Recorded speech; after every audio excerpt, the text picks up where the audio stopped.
warahmatullahi wabarakatuh. Nama saya Siti Asni Rusmi dari kelas 11 IPA 1. Saya akan menjelaskan tentang materi hidrolisis.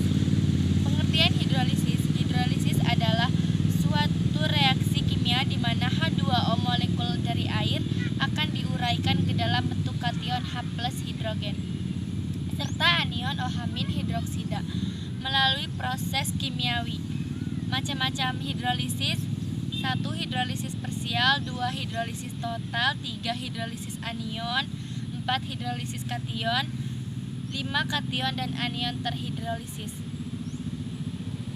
Ada dua macam hidrolisis, yaitu hidrolisis parsial atau sebagian.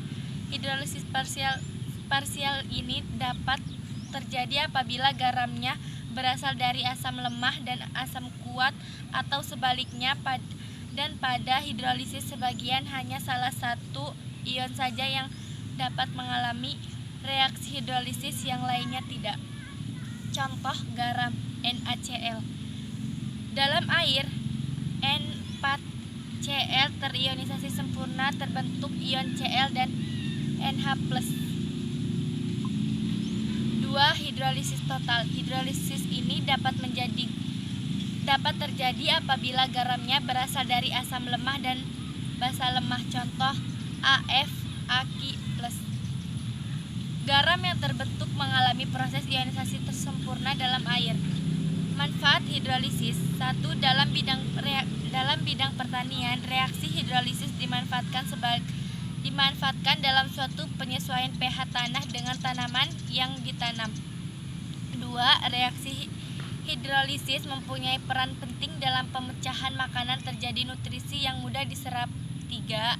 Reaksi hidrolisis ini berperan penting dalam suatu proses pelapukan kimiawi.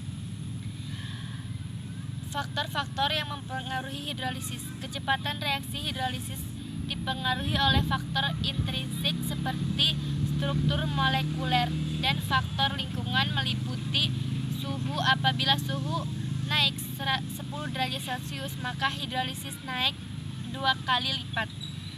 pH larutan H+ dan OH- bersifat mengatalis atau mempercepat putus rantai.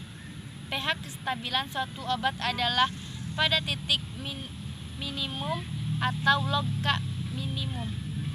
Jenis buffer, kekuatan ionik, cahaya, oksigen, kelembapan, dan bahan tambahan.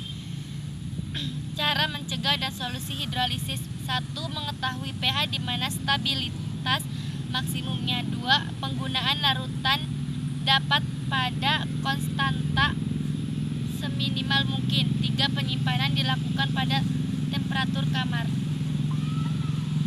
Solusi hidrolisis. Formulasi obat pada pH stabilitas optimum.